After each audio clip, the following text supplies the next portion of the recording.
Well, and I think the part that we do better than the national media, the mainstream media, is going to run from this as soon as it's no longer a decent headline. Yeah.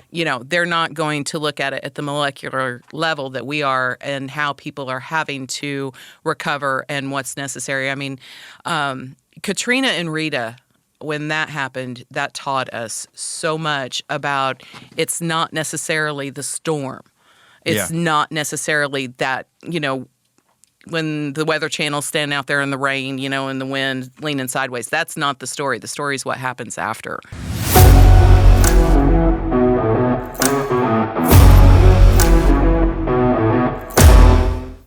Landline now, welcome back. It's been a busy week for trucking news, as it often is, and we'll spend a little time now going over some of those stories with Jami Jones and Mark Schremmer of Landline Magazine. Jami, Mark, good to see you. Hey, good to be here. Yeah, thanks for having us. We've got a special guest, Ollie, yes. the dog, in the Ollie, studio. the O-line, yes. There he is. All right. We spoke earlier with Kathy Fulton of the American Logistics Aid Network about their efforts in response to Hurricane Helene. I know both of you have covered plenty of severe storms, hurricanes, tropical storms throughout the years, again, as it relates to the trucking industry. I just wanted to get your thoughts here, and we're still, again, we're waiting on the extent of the damage there in the Southeast. But, Jami, just your initial thoughts on what you're seeing and hearing out there. It's been a couple years since we had one with the oomph, if you will, that Helene brought along with it.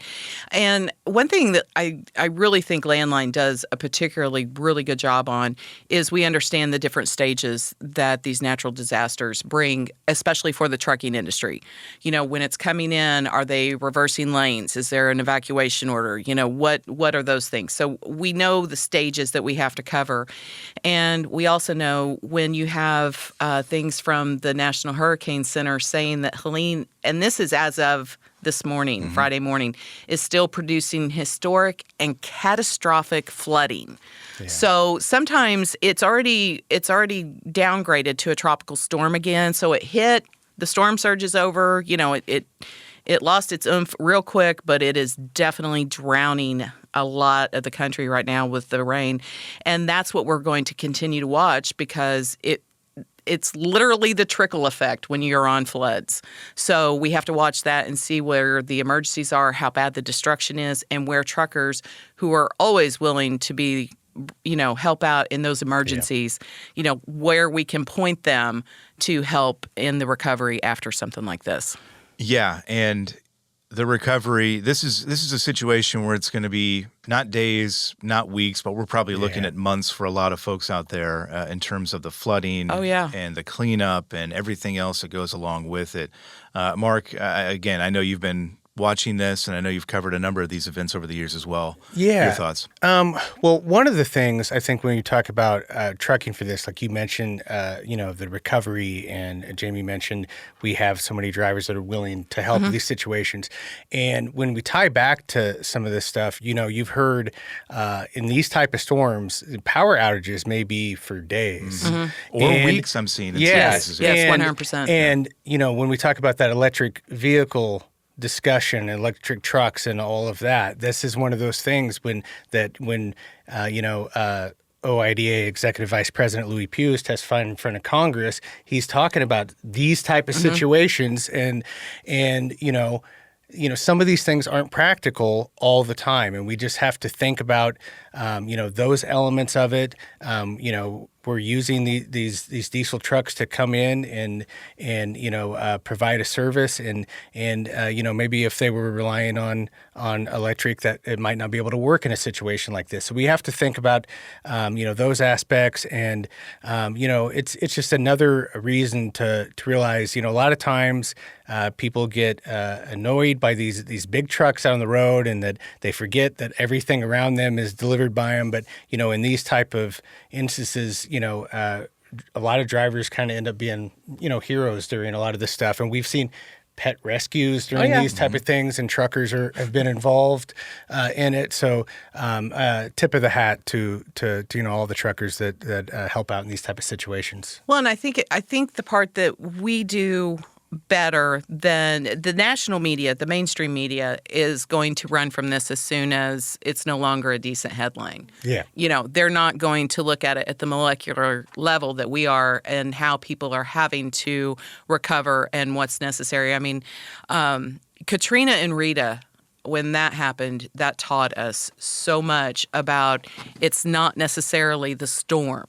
It's not necessarily that, when the Weather Channel's standing out there in the rain, in the wind, leaning sideways. That's not the story. The story is what happens after.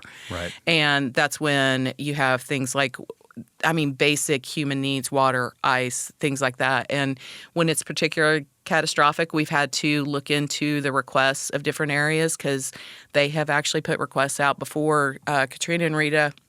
And COVID were actually 2 times that they put calls out asking for refrigerated trailers for rolling morgues. So, and that's, as heartbreaking as that is, that's the kind of information that we are going to gather so that you don't have to. And then the other thing, we really do look out for the OIDA members in the affected areas and, try and make sure that they're okay and see what's going on. So, and we'll certainly be reaching out to them in the days and weeks to come too to see how things look out there. Landline.media for updates, and I want to mention the American Logistics Aid Network one more time. ALANAID.org is the website there. If you want to help out, it's a great resource. They're doing great stuff on the ground there. And real quick on that, that is the place to go if you are not already a FEMA approved carrier. You need to go to ALAN. That's where you could potentially help immediately because going through the process to become a FEMA-approved carrier takes time. It takes time and it's a lot of red tape. Yep. ALANAID.org is that website again. Let's turn to less serious but still important news from the regulatory world of trucking. We have the Federal Motor Carrier Safety Administration accepting feedback about its guidance documents. Before we get into what some of the comments have been so far, Mark, including those from OIDA, let's start with why FMCSA is doing this and what might come of it.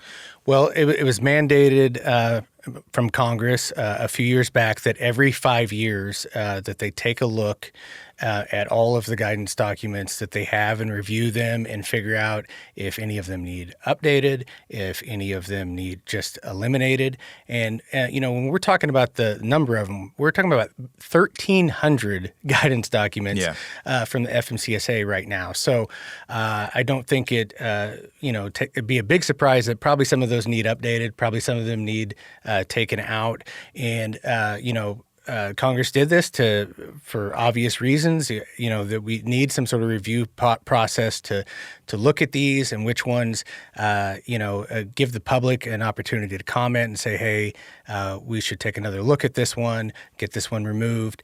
So, there's been, I think it was like a 60-day or 45-day comment period on this. And so, that's where they're at. And so we're at that point where, at that next 5-year mark.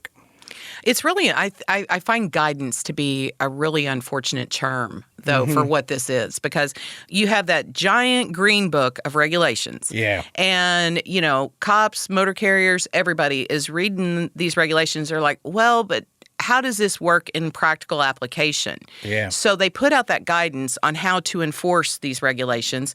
So in a way, they are carrying the weight of the law with them.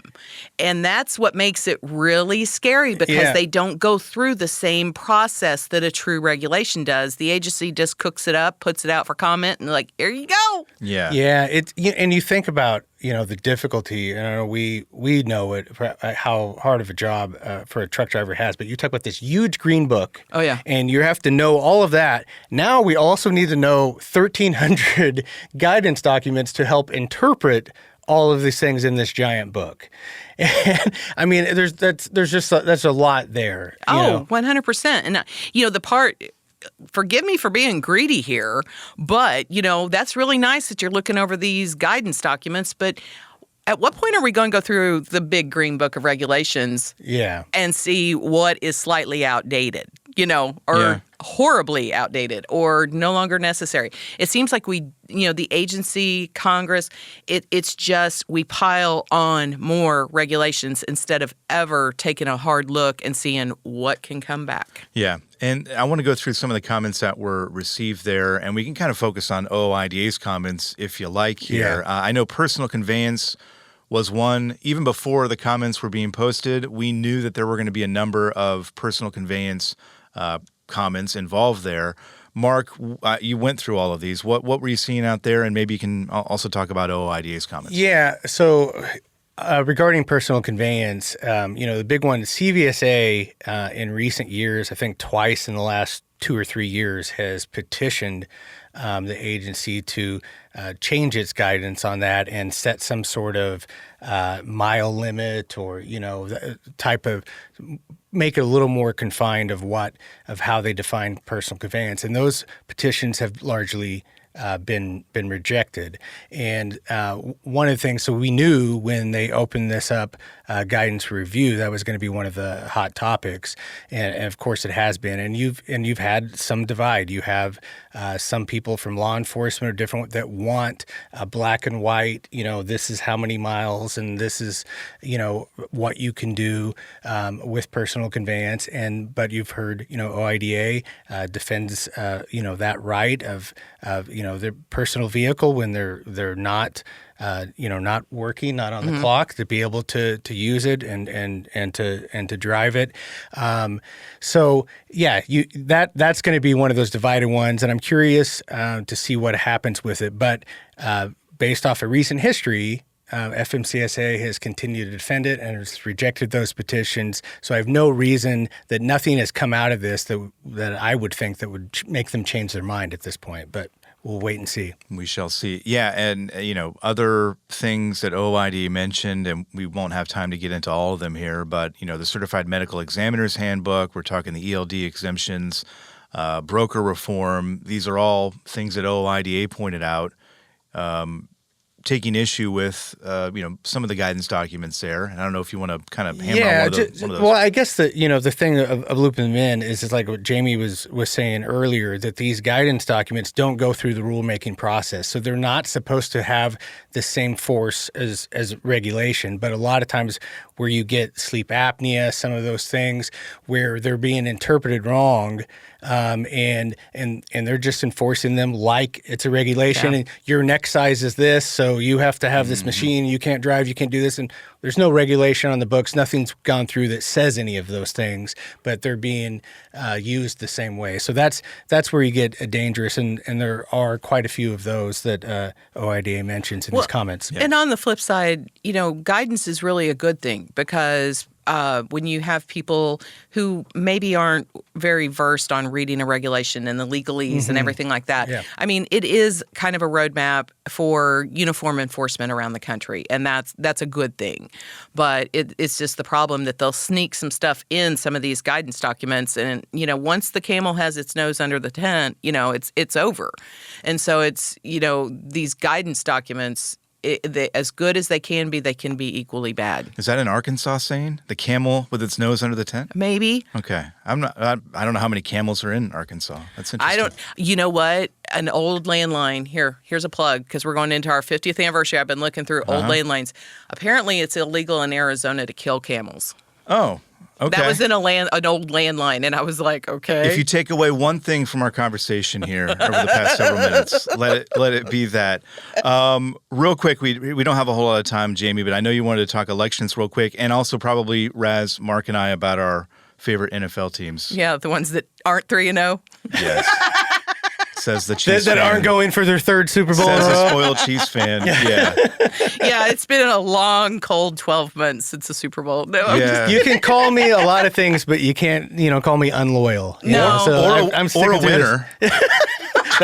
Hey. I mean, who's talking? Oh, wait. That's right. I really stepped into that one, didn't I? It's a lot of fun, and, everybody.